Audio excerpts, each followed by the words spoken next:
un second levier pour bâtir son économie. Dans les Lualaba, par exemple, certains territoires vont bénéficier d'un accompagnement pour relancer l'agriculture. Les précisions dans ces journaux. Et ces constats des terres arides occupent le 2/3 du continent noir. Pauvreté, instabilité politique, déforestation, surpâturage et pratiques d'irrigation inappropriées seraient à la base de la diminution de la productivité. La journée mondiale de lutte contre la désertification et la sécheresse revient sur ces phénomènes qui affectent une centaine de pays dans le monde. Bienvenue à tous. Un Congo qui s'ouvre au monde. C'est la vision diplomatique du président de la République, Félix-Antoine Tshisekedi Tshilombo. Le chef de l'État a participé par vidéoconférence au sommet extraordinaire Chine-Afrique des assises qui se tiennent dans un contexte particulier, celui des renforcements de la solidarité contre la Covid-19. Patrick Michel Moukoui, Coco Molicho Chichimbita et Françoise Koulakula ont signé ces reportages. Alors que le nombre de cas de la Covid-19 augmente dans certains pays du continent, les dirigeants africains se serrent les coudes en réajustant la solidarité régionale et internationale. Au cours d'une vidéoconférence tenue ce mercredi, plusieurs chefs d'État africains, entre autres celui du Nigeria, du Zimbabwe, du Kenya, du Rwanda, de l'Égypte, du Niger, du Mali, du Sénégal, du Gabon, de l'Afrique du Sud et de la RDC, se sont retrouvés aux côtés du président de la République populaire de Chine, partenaire traditionnel de l'Afrique, pour réfléchir sur le renforcement de la solidarité entre la Chine et l'Afrique dans la lutte contre la Covid-19. Dans son discours de circonstance, le chef de l'État Félix-Antoine Tshisekedi Tshilombo a exposé à ses pairs les mesures prises par son gouvernement ainsi que les efforts fournis à ce jour pour faire face à cette crise qui menace la paix, la sécurité, la santé de population et qui soumet à rude preuve les économies et systèmes de protection sociale. Tout en saluant les efforts endogènes de l'Afrique qui utilise de plus en plus de protocoles de traitement et de prévention de la Covid-19 propres à l'Afrique et dont les résultats sont encourageants, mon pays demeure reconnaissant aux efforts et au soutien apportés par diverses organisations internationales et dans la lutte contre cette pandémie, en particulier l'OMS, dont les orientations sur les modalités d'intégration de la surveillance de la Covid-19 restent très instructives. Félix-Antoine Tshisekedi Tshilombo a plaidé pour l'intensification de liens de solidarité au-delà de la crise sanitaire. Tout en saluant les efforts endogènes de l'Afrique qui utilise de plus en plus de protocoles de traitement et de prévention de la Covid-19 propres à l'Afrique et dont les résultats sont encourageants, mon pays demeure reconnaissant aux efforts et au soutien apportés par diverses organisations internationales et dans la lutte contre cette pandémie, en particulier l'OMS, dont les orientations sur les modalités d'intégration de la surveillance de la Covid-19 restent très instructives.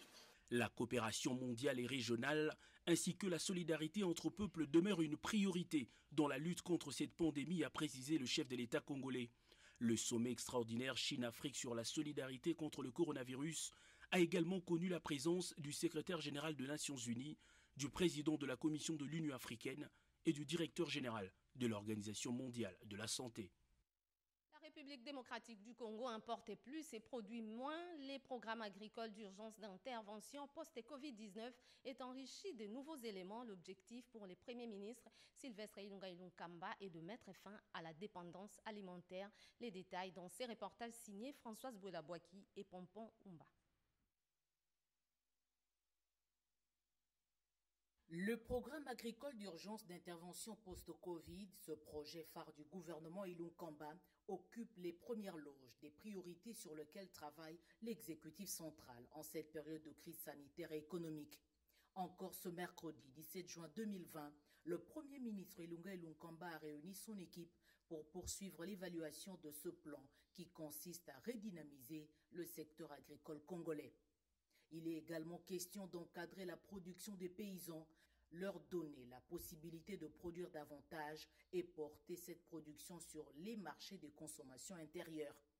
Avec la suspension des importations, la production locale des aliments prisés tels que le maïs, le riz et le haricot doit être multipliée. Vu l'aspect transversal de la matière, Hormis le ministre technique, celui de l'Agriculture, Joseph Kassonga, les 3 vice-premiers ministres participent aux échanges nourris par la ministre de l'Économie, celui de la Pêche et de l'Élevage, de l'Industrie et du Développement rural. Sont aussi comptés le vice-ministre des Finances et le gouverneur de la Banque centrale du Congo. Les politiques ont passé le relais aux experts. Ces derniers vont à présent se pencher sur ce document. Objectif, cerner et évaluer tous les contours. Il faut bien entendu mobiliser des moyens financiers importants pour investir notamment dans l'outil de transformation. Le gouvernement avait annoncé des tests à grande échelle en République démocratique du Congo pour rompre la chaîne des propagations. Les vice-premiers ministres et ministres de la Justice et des Gardes des Sceaux, Célestin Tunda Kasende, s'est rendu au stade des Martyrs de la Pentecôte où est installé les centres de dépistage public. Jacques Gabouaba Mugumina Sedouga était dans sa suite. Dans le but d'encourager la population congolaise en général et quinoise en particulier à se faire dépister à la pandémie de Covid-19, le vice-premier ministre de la Justice et Garde des Sceaux, Maître Célestin Tunda Kasende, a visité les centres de dépistage public à ces virus installés dans l'enceinte des stades des Martyrs de la Pentecôte. Les patrons de la justice congolaise a sur place échangé avec l'équipe des médecins et les personnels commis à ce travail. Ma visite ici, elle est pédagogique. En tant que membre du gouvernement, je suis passé pour montrer à la population que tout le monde a intérêt de se faire tester. Et pas de se faire tester une seule fois, de se faire tester autant que possible, c'est-à-dire plusieurs fois, chaque fois qu'on a la possibilité, pour qu'on soit sûr non seulement d'être soi-même en bonne santé, mais aussi de ne pas exposer les autres. Maître Tunda a remercié les partenaires du gouvernement congolais, à l'occurrence Jérusalem, qui a pensé installer ces centres de tests de masse au profit de la population congolaise.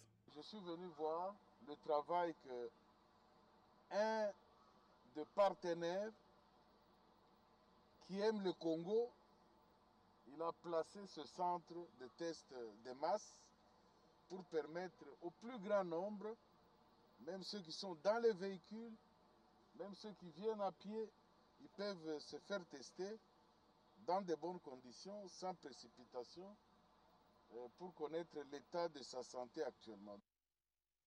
Aux dernières nouvelles, nous apprenons que la Cour constitutionnelle a rendu son arrêt. Les premiers vice-présidents déchus de l'Assemblée nationale, Jean-Marc Kabounda Kaboun, ne reviendra plus au bureau de cette chambre. La requête de Jean-Marc Kabounda Kaboun a été jugée recevable mais non fondée. Sa requête a été simplement déboutée. Les détails dans nos prochaines éditions. La Commission électorale nationale indépendante a déposé, comme le stipule les textes, son rapport annuel auprès du bureau de l'Assemblée nationale. Les détails avec Sylvie Moembo sur les images de Bernard Baudou. Après la validation du rapport annuel 2019-2020, jeudi 12 juin dernier, la Commission électorale nationale indépendante a déposé, le mercredi 17 juin, auprès du bureau de l'Assemblée nationale, ces documents qui synthétisent l'ensemble des activités post-électorales 2018. Le patron de la centrale électorale, Corneille Nangaa, explique le contexte actuel de l'organe en charge des élections en RDC. On est venu déposer le rapport annuel conformément à l'article 28 de la loi organique de la CENI. Il faut dire que les rapports que nous avons déposés et les rapports couvrant l'année 2019 à 2020, il vient donc s'ajouter au rapport général du processus que nous avons déposé depuis l'année passée. Nous avons échangé donc sur tous les volets qui concernent le processus. Nous avons posé quelques questions que nous laissons au débat républicain. La question, c'est par exemple, c'est de savoir si on va encore organiser les élections de 2023 avec un fichier révisé, après une révision du fichier électoral par la CENI, ou les élections se feraient avec un fichier tiré des registres d'état civil, donc après recensement. Quant à la réforme de la centrale électorale, Corneille Nangaa souligne. Est-ce que les élections de 2023 vont être organisées dans les mêmes conditions légales que celles de 2018? C'est ça la question des réformes, qui touche plusieurs aspects. Beaucoup pensent que la réforme, c'est seulement changer les animateurs. Non, ça n'a rien à voir et ça ne représente d'ailleurs rien. Quelles sont les lois identifiées qu'on doit modifier? Et tout cela devait se faire après l'évaluation du processus. Dans un contexte de crise sanitaire, les rendez-vous annuels des opérateurs miniers d'IRC Mining s'est tenu par vidéoconférence. Le ministre des Mines, Willy Kitobo Samsoni, a échangé avec les opérateurs de ces secteurs sur un thème qui s'adapte au contexte, impact du coronavirus sur l'exploitation minière. Nadine Futuka. L'impact de la COVID-19 sur l'exploitation minière en République démocratique du Congo a fait l'objet d'une séance de télétravail entre les ministres des Mines, le professeur Willy Kitobo Samsoni et les opérateurs miniers en République démocratique du Congo. Cette vidéoconférence organisée dans un contexte particulier de la COVID-19 avec ses conséquences sur les économies du monde a donné l'opportunité aux parties prenantes de faire le point sur la gestion de la crise dans les secteurs miniers de la République démocratique du Congo et ainsi d'établir sur les perspectives post-COVID-19. Au cours des échanges, les participants ont noté plusieurs conséquences, notamment la baisse de la demande de produits miniers marchands et la chute des cours de métaux. La baisse des recettes du secteur minier en République démocratique du Congo malgré le maintien de la production ainsi que les reports de projets miniers soutenus par les expatriés bloqués dans leur pays. Ajoutez à cela l'impossibilité des inspections réglementaires des activités minières et l'augmentation des risques de fraude minière. Le secteur de mine est un secteur très important. Il est un secteur bien sûr qui est le secteur qui booste à peu près beaucoup d'activités en RDC. Et ce secteur, nous devons faire des efforts pour essayer de le maintenir et surtout maintenir les projets qui étaient déjà des projets miniers et métallurgiques qui normalement devaient augmenter aussi les recettes de l'État l'année prochaine.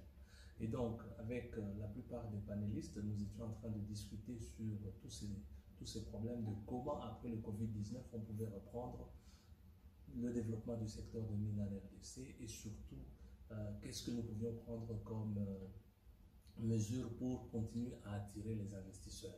Il est à noter que tout impact négatif dans ces secteurs les plus importants de l'économie nationale au vu de sa contribution aux recettes de l'État a des conséquences sur plusieurs activités connexes, ce qui par ricochet porte un préjudice au budget de l'État. Merci à toi, Gina Wabiwa, pour ces commentaires. L'agriculture pourra-t-elle à la longue prendre la place des mines, d'autant plus que les ressources minières sont épuisables. Le Lualaba, province minière par excellence, va bénéficier d'un accompagnement pour la relance du secteur agricole. D'autres précisions dans ces commentaires de David Moubenga.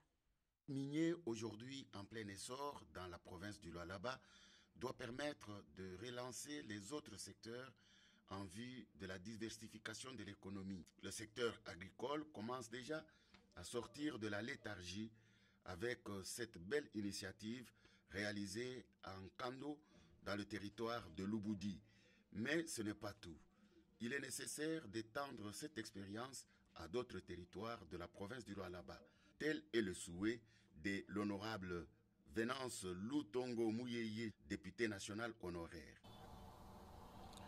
Je pense qu'il faut féliciter parce que c'est dans la droite ligne de ce que le président de la République souhaite.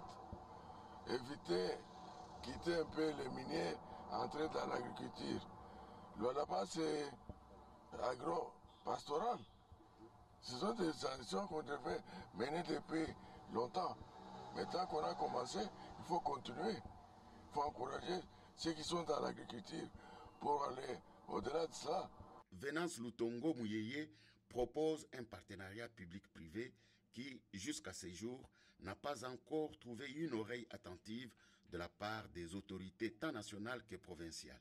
Le terroir de l'île Lolo, c'est 25 000 km². Donc vous avez autant de terres qu'il faut cultiver. Il faut le financement. C'est pour cela que nous cherchons les financiers pour nous aider à faire le travail.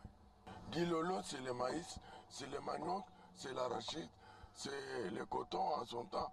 Mais maintenant, nous préférons d'abord le maïs pour nourrir ceux qui ont besoin, les miniers qui sont en Colombie et la population. J'étais déjà entré en contact avec le général de service national pour baser un centre comme celui de Kanyama à Kassage. Parce que si vous êtes à Kassage, les gens quoi, comme on dit chez nous là-bas, ils venaient aussi à Kisengue travailler. Ils peuvent aller, les gens de Moneti, tout le monde va se retrouver à Gassage, on va cultiver. Investir dans le secteur agro-industriel est la clé de l'autosuffisance alimentaire, ce qui va mettre fin à l'importation des produits alimentaires des pays voisins dont souffre cette province aujourd'hui. 2 mois de gratuité, la SNEL a répondu favorablement à l'appel du chef de l'État pendant cette période de crise sanitaire.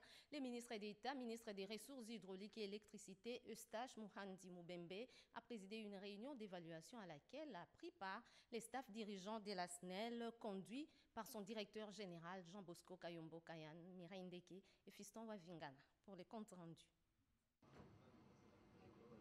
2 mois de la gratuité du courant électrique pour soulager le ménage quinois en cette période d'état d'urgence sanitaire. L'heure est à l'évaluation.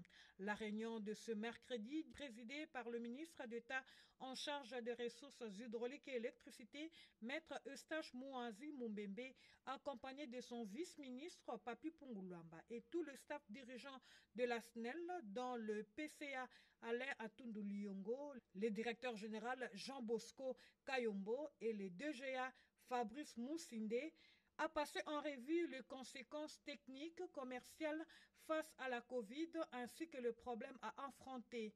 2 mois de gratuité, la SNEL s'est exécutée avec nationalisme. Les 2 mois de gratuité, la SNEL s'est exécutée avec nationalisme, a produit ou a fourni du courant gratuitement. Mais comme vous le savez, rien ne se perd, rien ne se gagne. Nous attendons la contrepartie du gouvernement pour nous permettre de fonctionner malgré les sacrifices que nous avons faits. Pendant que l'état d'urgence sanitaire poursuit encore son cours normal, le PCA de la SNEL, Alain Atundu Liongo, fixe l'opinion par rapport à la facturation. Il y a un décalage entre la consommation et la facturation. Pendant les 2 mois de gratuité, c'est-à-dire de mars, avril, les factures arrivaient, mais ce sont des factures antérieures. Les factures de ces mois-là seront à partir, je crois, de juin, etc. Il y aura un trou où ils ne vont pas payer. Le chef de l'État a parlé de 2 mois. Il ne s'agit pas de tout l'état d'urgence, c'est de 2 mois. Parce que le poids de cette gratuité est énorme.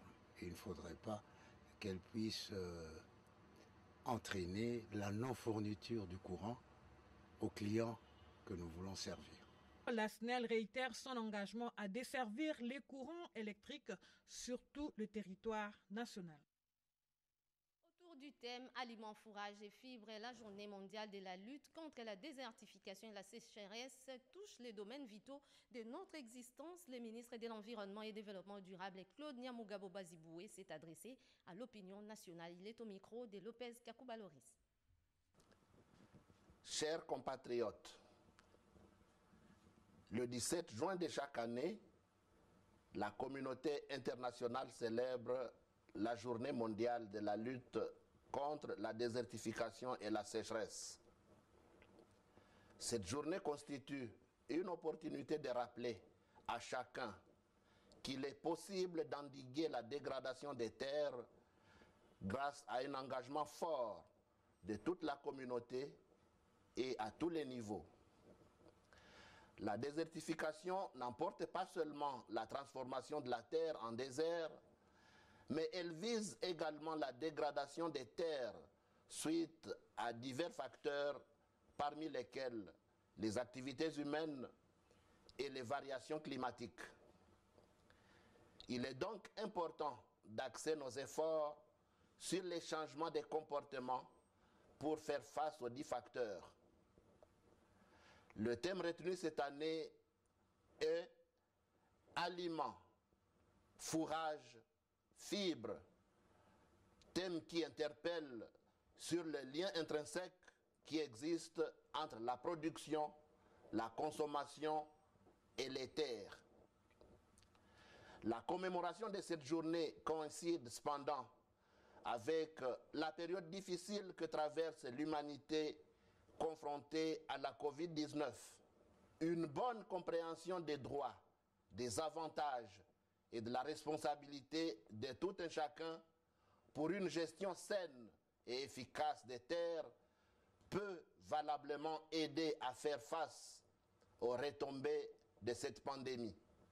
C'est ici l'occasion de saluer l'action de son Excellence Félix Antoine Tshisekedi Tshilombo, président de la République, chef de l'État, à travers l'initiative présidentielle dénommée Jardin scolaire, 1 milliard d'arbres à l'horizon 2023.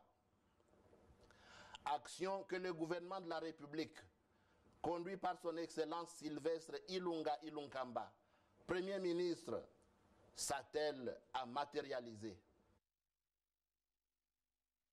Elle était il y a peu fleuron de l'industrie du pays. La cimenterie nationale de Kimpese sera bientôt remise sur les rails. Le ministre de l'Industrie, Julien Paluku Kaongia, en a discuté avec les notables de la province du Congo central d'autres activités du patron de l'industrie à travers ses reportages de Betty Amanikunda et Eric Kabamba. En arrêt depuis plusieurs années et obligeant les travailleurs au chômage technique, la cimenterie nationale de Kimpese pourrait certainement renaître de ses centres d'ici peu. C'est souhait de tous les Né-Congo a poussé un des notables de ces coins, Eugène Diomindongala, de venir faire le plaidoyer auprès du ministre de l'Industrie pour un financement dans les soucis de relancer la production de cette usine qui n'a plus produit un sac de ciment depuis 2011. Julien Paluku et son hôte ont longuement revu tout d'abord les partenariats qui liaient les gouvernements congolais à cette entreprise avant d'examiner comment renouer ces partenariats. Visiblement satisfait, Eugène Diomindongala est sorti, rassurant car le patron de l'industrie est déterminé à soutenir cette entreprise afin de lui redonner son prestige datant. Alléché par les projets mis en place par Julien Paluku en finançant toutes les unités des productions agroalimentaires impactées négativement par la crise sanitaire dans les soucis d'approvisionner les grands centres urbains et autres agglomérations en denrées alimentaires de première nécessité à moindre coût, les femmes entrepreneurs ressortissantes de la province du Nord Kivu, spécialisées dans l'agriculture en Bakana et Maluku, sont venues frapper à la porte du patron de l'industrie pour savoir un peu plus sur les modalités à suivre pour enfin bénéficier de ces financements. Satisfaites de toutes les informations claires leur fournies, ces femmes promettent de remplir tous les critères pour bénéficier de ces financements afin de participer à ces projets alimentaires d'urgence mis en place par Julien Paluku Kaongia. Victor Ntumba Tshikela, c'est le nouveau directeur général de l'Office des voiries et drainage OVD. Ces technocrates fils maison remplace à ses postes l'intérimaire Franck Kalumba. La cérémonie des remises reprise à travers ses commentaires de Willy Atunakov Kapumba. Cette cérémonie officielle de remise et reprise, organisée mercredi 17 juin 2020 au siège social de l'Office de voirie et drainage OVD, entre le directeur général intérimaire, ingénieur Franck Kalumba, directeur provincial de l'OVD Kinshasa, et le nouveau directeur général, ingénieur Victor Ntumba Tshikela, qui retrouve ses fauteuils qu'il a déjà occupés de 2008 à 2012, soit 8 ans après, a été marqué par 3 temps forts. D'abord, la passation des bâtons de commandement par l'échange des signataires entre les deux personnalités en la salle de réunion. C'était en présence de la nouvelle présidente du conseil d'administration, de son adjoint Pikomwe Bilonda et de certains cadres de direction. Ensuite, il y a eu la présentation à l'esplanade du bâtiment administratif du nouveau staff dirigeant de l'OVD à l'assistance. Un choix qualifié des judiciaires du chef de l'État Félix Antoine Tshisekedi Tshilombo, salué avec enthousiasme par les personnels de l'OVD qui n'ont pas manqué de remercier ces derniers. Enfin est intervenue une série d'allocutions des circonstances prononcées tour à tour par la délégation syndicale, les nouveaux DGA et la PCA. Le nouveau numéro 1 de l'OVD, ingénieur Ntumba Tshikela, place son mandat sous les signes de la mise en œuvre avec les concours de tous du programme du gouvernement. Nous sommes venus non pas avec une vision, mais nous sommes venus avec la vision du chef de l'État, traduite dans la politique gouvernementale, qui est donc le gouvernement est présidé par le Premier ministre, et suivant les instructions qui nous seront données par notre ministre, qui est le vice-premier ministre chargé des infrastructures. L'équipe dirigeante donnera une impulsion maintenant pour que notre office retrouve son ardeur. Actualité oblige, le directeur général Victor Ntumba Tshikela, qui a, à cette occasion, invité tous les personnels de l'OVD au strict respect des mesures barrières au Covid-19, a par ailleurs annoncé le début prochain des tests de dépistage aux cadres et agents afin d'éviter la propagation de cette pandémie qui ravage le monde. Autre cérémonie de même nature, c'est à la Direction générale de la dette publique, DGDP, la nouvelle équipe du nouveau directeur général, Laurent Batoumona, et son adjoint Anissé Kuzunda a pris possession de ses bureaux. Renette Koulonga nous en parle dans ses reportages. La préservation de la paix sociale, la valorisation des ressources humaines, ainsi que la protection d'un climat sain avec les créanciers, ce sont là les mots-clés qui font partie des missions assignées à la Direction générale de la dette publique. La remise-reprise entre le directeur général sortant, Mawaka, et le directeur général entrant, Laurent Batoumona Kandkam, à la DGDP, entendez, Direction générale de la dette publique, s'inscrit dans ce dynamisme. Le directeur général sortant, Mawaka, en a profité pour souhaiter un fructueux mandat à son successeur, Laurent Batoumona Kandkam. Celui-ci est appelé à travailler dans le sens de l'amélioration des conditions de travail. C'était en présence de son adjoint, Anissé Kuzunda, qui s'aligne dans la logique de mettre l'homme au centre de toute action. Président de la République, Félix Antoine Tshisekedi Tshilombo, qui a porté son choix sur notre modeste personne. Nous souhaitons que l'État congolais puisse se retrouver dans cette gestion de la dette publique. Par rapport au personnel, cadres et agents, nous allons travailler dans le respect des textes légaux et réglementaires qui régissent la DGDP, tout en remerciant tous les leaders politiques qui nous ont accompagnés, nos membres de famille, les amis et connaissances. Aussitôt après la remise-reprise, Laurent Batoumona Kandkam et son adjoint Anissé Kuzunda ont visité les installations de la DGDP, une manière de se faire une idée du cadre de travail.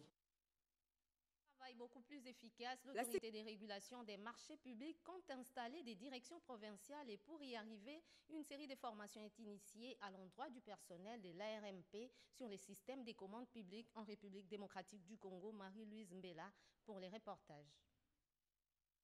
La sécurité des finances publiques et sa gestion requièrent une bonne dose de pragmatisme et l'instance publique, l'autorité des régulations des marchés publics, l'ARMP, s'attelle toujours à renforcer les capacités de ses agents et cadres. Ces derniers ont cerné davantage les contours des nouvelles procédures nationales des passations des marchés publics au cours d'un séminaire de formation organisé par l'autorité des régulations des marchés publics qui tient à consolider la performance dans l'exercice de leur profession et renforcer ainsi la maîtrise de son cadre légal. C'est aussi pour leur permettre d'actualiser leurs connaissances dans la gestion du système des commandes publiques. C'est un défi pour nous de nous déployer en province et ceci devrait être acté comme une volonté afin que réellement nous puissions équiper le personnel de l'ARMP, mais pas seulement, que nous puissions équiper également les acteurs de la commande publique.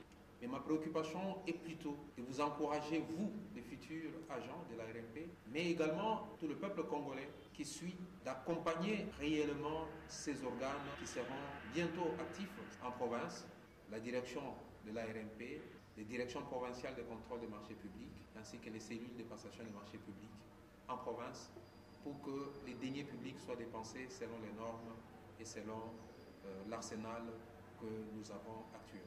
Et au terme de la dite formation, des certificats ont été remis aux participants qui, pour concilier la théorie à la pratique, ont promis de faire preuve de professionnalisme dans l'exercice de leurs fonctions. Tout s'est déroulé dans le respect des mesures barrières et de la distanciation sociale pour éviter la contamination et la propagation du coronavirus. Les dirigeants de l'autorité de régulation des marchés publics ont rendu hommage au chef de l'État, Félix Tshisekedi, pour son attachement à la bonne gouvernance, gage d'un développement intégral du pays. Dans les Tanganyika, les enfants pourront suivre les cours à travers la radio pendant cette période de crise sanitaire. Le Fonds des Nations Unies pour l'enfance, UNICEF, a remis un lot important des matériels de prévention contre la Covid-19 à l'exécutif provincial. Images et commentaires. C'est ici, au camp de déplacés de Kalunga, que le Fonds des Nations Unies pour l'enfance UNICEF Tanganyika a procédé au lancement de la campagne de distribution des masques communautaires des protections contre le coronavirus. Cette activité s'inscrivant dans le cadre de son appui au gouvernement provincial au renforcement des moyens de prévention contre la Covid-19 s'accompagne de plusieurs autres matériels. Il s'agit entre autres d'un lot de 1099 radios rechargeables pour faciliter la poursuite de l'éducation des enfants à travers le cours à distance. Pour cette fin, 24 692 livrets d'exercice ont été remis au bénéfice des écoliers des divisions éducationnelles de Tanganyika 1 et 2. Aussi, 222 thermoflash ont été remis pour les 222 écoles ciblées. Le vice-gouverneur Samba Kayaba Lamoni, ayant représenté le gouverneur Zoé Kabila à la cérémonie, pense que l'UNICEF vient d'offrir une énième occasion de sensibilisation des masses aux autorités. Au nom de son Excellence, Monsieur le gouverneur de la province du Tanganyika, je remercie le partenaire UNICEF pour son appui à la lutte contre la maladie. Cette cérémonie est une occasion pour moi de sensibiliser toute la communauté au respect des règles, barrières et hygiène respiratoire de base, afin de barrer la propagation de cette maladie dans notre province. De son côté, Charles Bissimois, représentant du chef des bureaux UNICEF Academy, appelle le gouvernement provincial à un usage efficient. Tous les acteurs locaux et partenaires qui doivent veiller à une utilisation judicieuse de masques et des cahiers et radios réceptionnés. L'implication du gouvernement provincial est sollicitée pour la réussite de cette lutte contre le Covid-19 et l'apprentissage à distance. Pendant cette période où la RDC fait face au coronavirus, l'UNICEF s'est dit déterminé à marcher aux côtés du gouvernement de la République démocratique du Congo. Les partis lumumbistes unifiés Palou se soudent les coudes durant cette période triste de la disparition de son secrétaire général, Lou Gizenga. Dorothée Gizenga, au cadre de cette formation politique, appelle les militants au calme. Cette dernière est au micro de Jacques Gabouaba Mugumina Sedouga et Jean-René Loussala.